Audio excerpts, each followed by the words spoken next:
अस्सलाम वालेकुम। Fahad Hussain, digital channel के साथ आज एक बड़ी अफसोसनाक खबर आई है। एयर इंडिया का जहाज है बोइंग, वो क्रैश किया है। और उसमें 142 पीपल ऑन बोर्ड थे। अब तक जो मालूमात हैं उसमें ये बताया जा रहा है कि ये बिल्कुल टेक ऑफ के फौरन बाद ही अहमदाबाद से टेक ऑफ किया था, लंदन जा रहा था। और टेक ऑफ के फौरन बाद ही जो है वो इसमें इसने क्रैश किया है। उसकी वीडियो भी अब हर तरफ वायरल हो रही है। डिटेल्स आएंगी, लेकिन ऑब्वियसली लग ये रहा है कि बहुत ही खौफनाक क्रैश है। और अब इसकी इन्वेस्टिगेशन भी शुरू हो जाएगी। उसमें अब मैं सीएनएन देख रहा था, उसमें कहा कहा जा रहा था कि इसमें यूएस जो इन्वेस्टिगेटर्स हैं वो भी शामिल होंगे, बोइंग जो मैन्युफैक्चरर है उसके रिप्रेजेंटेटिव भी शामिल होंगे।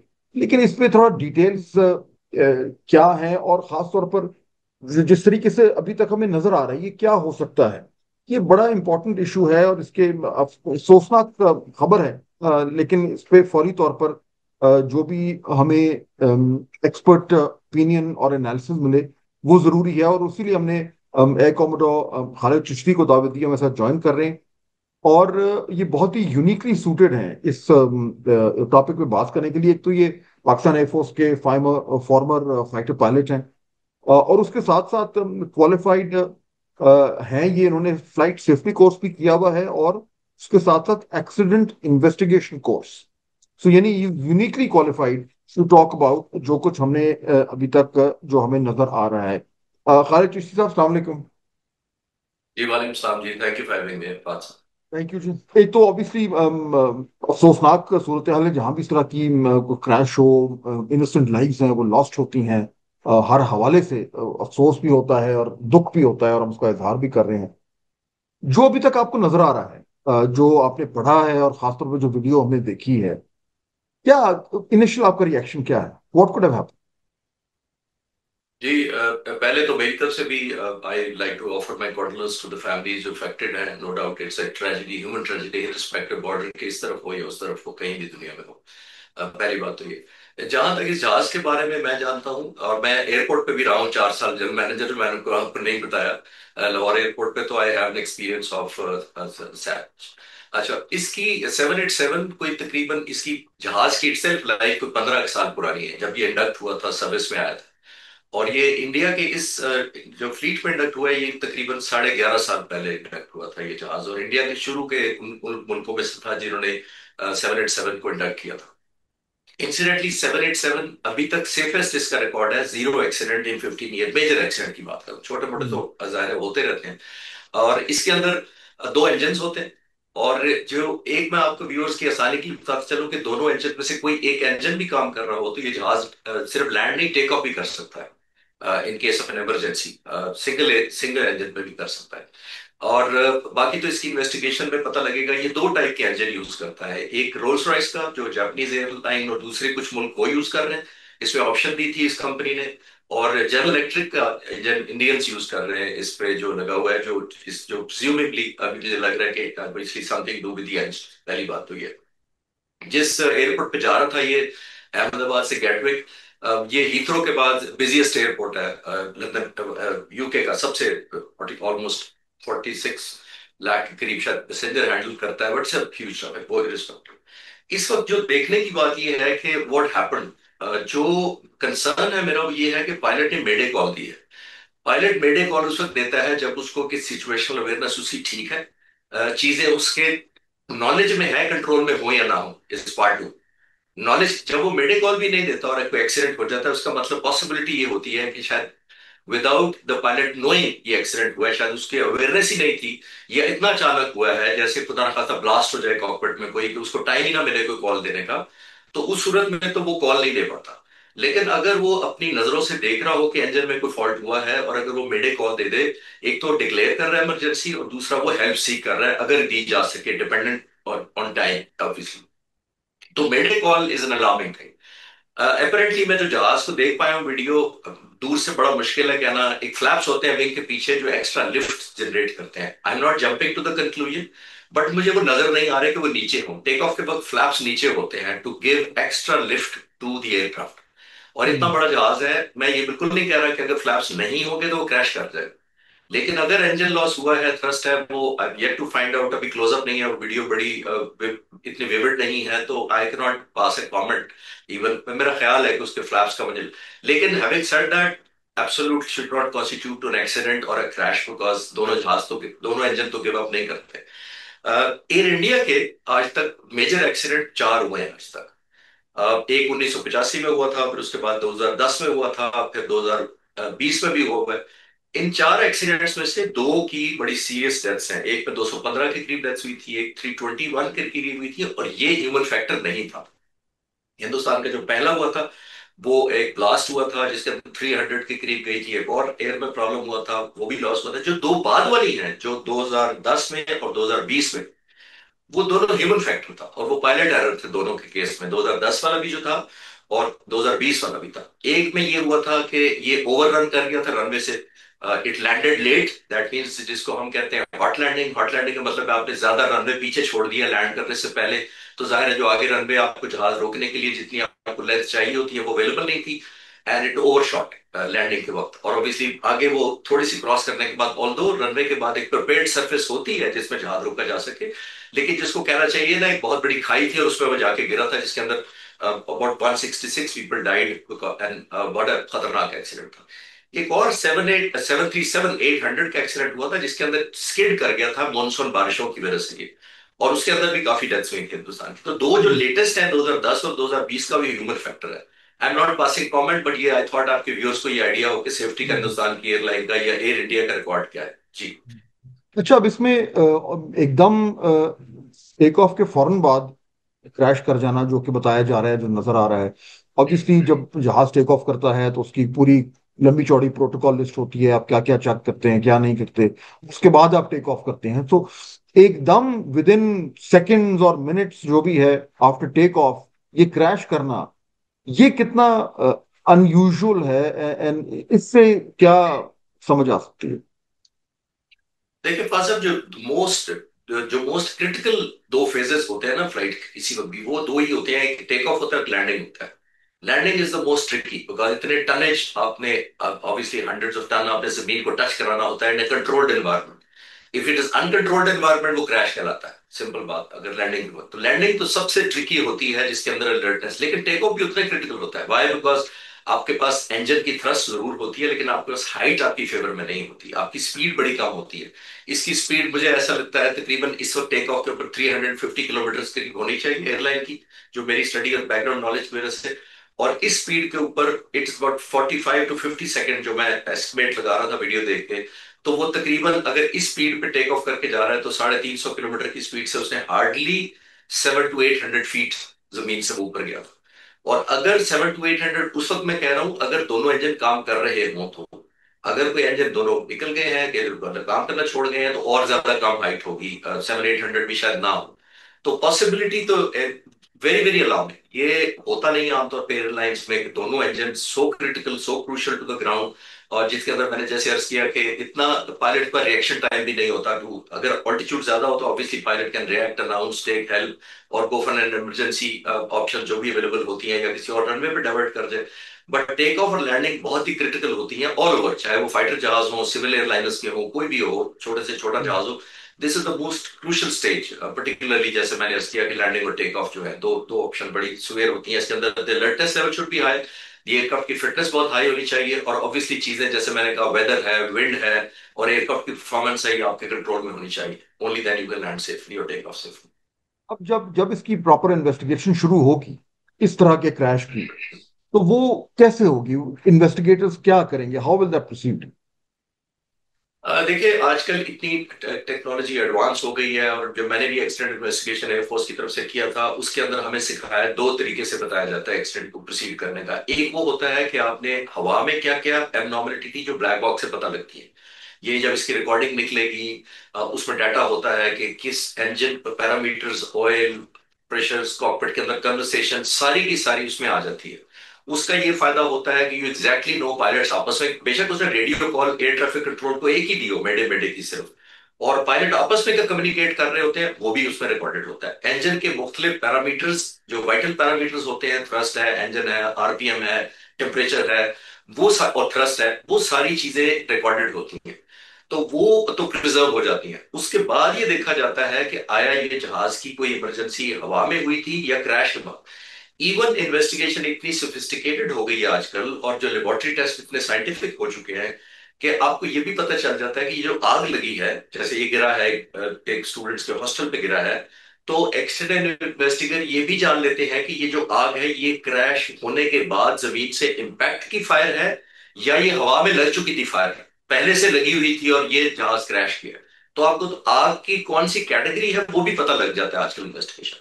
तो इन्वेस्टिगेशन दो तीन एंगल से शुरू होगी इसकी। एक तो ब्लैक बॉक्स, जैसे मैंने इस किया कि ब्लैक बॉक्स ढूंढना जाएगा सबसे पहले, जो कि इंटैक्ट होना चाहिए। समंदर में प्रॉब्लम होता है, अगर डिसइंटीग्रेट हो जाए उसको ढूंढना कॉम्प्लिकेटेड होता है। लेकिन ये क्योंकि जमीन पे है और वो बहुत ही सिवियरली प्रोटेक्टेड होता है, उसको वो आराम से मिल भी जाता है और रिलेटिवली उसको डैमेज भी कुछ नहीं होता है।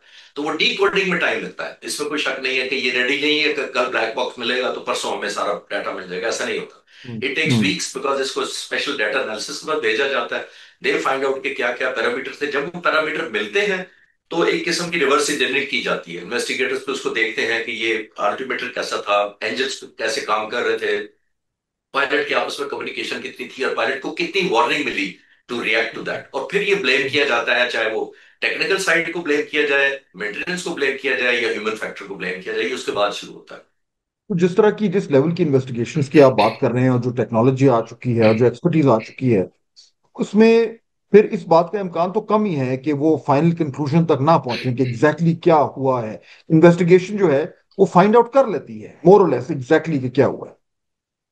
जी। डेफिनेटली ऑलमोस्ट 99.9 नहीं, ऑलमोस्ट 100% इतनी चीजें, सपोर्ट एलिमेंट्स आ चुके हैं, एविडेंसेस आ जाते हैं, इलेक्ट्रॉनिक सिग्नल्स आ जाते हैं, डाटा कीपिंग आ जाता है, और लेबोरेटरी के टेस्ट सपोर्ट कर देते हैं। तो जो प्रिजम्पशन पे इनिशियल चलती है, होता क्या है कि जब एक्सीडेंट इन्वेस्टिगेट करना चाहते हैं तो आप प्रोबेबल्स निकालते हैं पहले। जैसे मैंने ऐसा किया कि इंजन का निकाला जाएगा, वेदर का निकाला जाएगा, बर्ड्स या ऐसी कोई चीजें बनी इंजन में चली गई, जो कि सली वाला जहाज जो आपके सामने है, फिल्म भी बन चुकी है, वो दोनों इंजन में बर्ड सक्टेड थी और दोनों इंजन चले गए। लेकिन वो बहुत ही रेयर है कि दोनों इंजन में इतनी मैसिव कोई बर्ड, वो अगर होते हैं तो आपको वार्निंग दी जाती है एटीसी की तरफ से आमतौर पे, अगर बर्ड्स इतने ज्यादा उस एरिया में हो।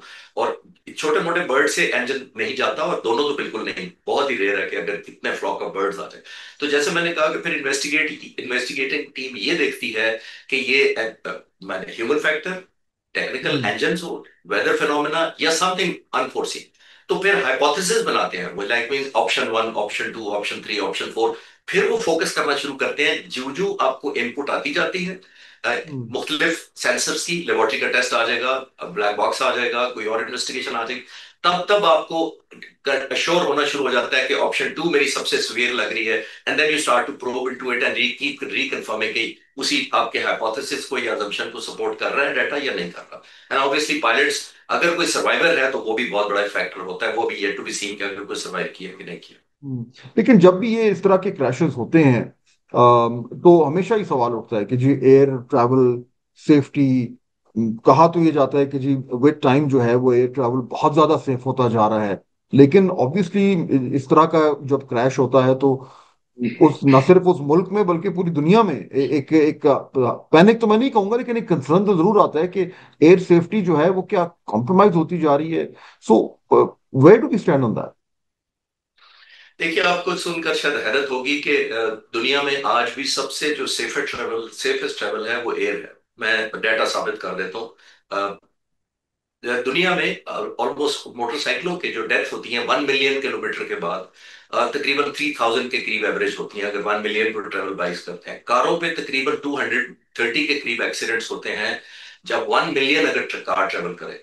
ह्यूमन, ये जो एविएशन है जिसके मैं जहाजों की बात कर रहा हूँ, it is 1 million mile, because बड़ी स्पीड पर उड़ता है और जाहिर है ज्यादा माइलेज कवर करता है। इट इज 0.16 कैजुअलिटीज पर 1 मिलियन माइल। ये ध्यान में रखिएगा कि it is far more safest than the road और ऑब्वियसली द मोटरसाइकिल और कार एक्सीडेंट्स की डिस्पल, बिकॉज ऑब्वियसली उनकी माइलेज एक डिफरेंट है। लेकिन मैंने कहा सिर्फ एक माइलेज कंपैरेटिवली एक ट्रैवल के सेंस में हमें देखना चाहिए कि it is still one of the safest.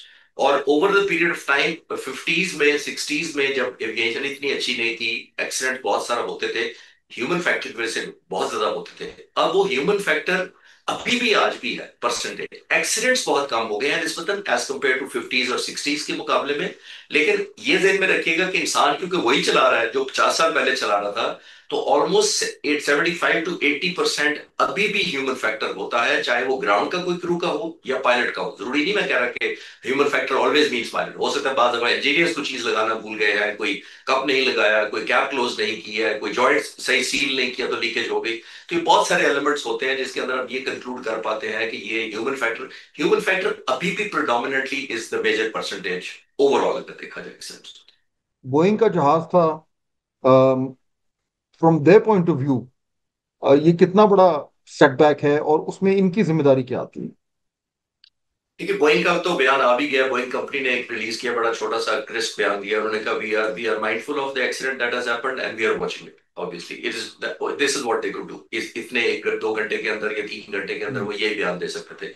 लेकिन अभी मैं आपको नोट किया होगा जब हमारा, मैं इस वक्त तो नहीं वो टॉपिक छेड़ना चाह रहा, लेकिन वो जब राफेल की बात होती है तो कोई एक्सेस नहीं दिया जाता, और बोइंग कंपनी सबसे कंसर्न कंपनी होगी जो फौरन पहुंच जाएगी कि जी आप बताएं हमें। मैं उन दिनों में राफेल के दिनों में भी कहता था कि जिस जिस कंपनी की मैन्युफैक्चरिंग होती है वो सबसे ज्यादा कंसर्न होते हैं मार्केट पॉइंट ऑफ व्यू से, सेफ्टी और future learning point of view से। अब बोइंग कंपनी जाहिर है फौरी तौर पर चाहेगी कि अगर स्पेशली ह्यूमन फैक्टर है तो वो जाहिर है उनकी कंपनी क्लियर हो जाएगी। वो लोग कहेंगे जी बोइंग का तो कोई कसूर नहीं था, सेवन सेवन एट हम्म। सेवन हम्म। बनाने का तो कोई कसूर नहीं था। तो वो हम्म। 15 साल से उनका एक्सीडेंट भी कोई नहीं है। तो कंपनी जाहिर है फौरी तौर पर चाहती है कि वो इसको आइसोलेट किया जाए और जितना जल्दी हो सके। उनके बड़े स्टेक ज्यादा, ऑब्वियसली इकोनॉमिक स्टेक और बिजनेस स्टेक बहुत ज्यादा होते हैं to clear themselves from hmm. The blame के हमने तो कोई फॉल्टी काम नहीं किया। तो I am sure hmm. Boeing की कंपनी विद इन आवर्स या couple of days they should be here and taking obviously keen interest in what's the outcome. Finally मुझे ये बताइए जस्टिस साहब के अब ऑब्वियसली जब भी इस तरह का एक्सीडेंट होगा तो उसका इम्पैक्ट हर तरफ होता है, सान्या है ये। और so at in other aviation industries and other airlines, airports, एक बार इस तरह के हादसे के बाद कोई एक रिन्यूड जो है वो एक प्रेशर आता है कि भाई अपनी तमाम चीजों को चेक करें, अपनी एयरलाइंस को, अपने सिस्टम्स को।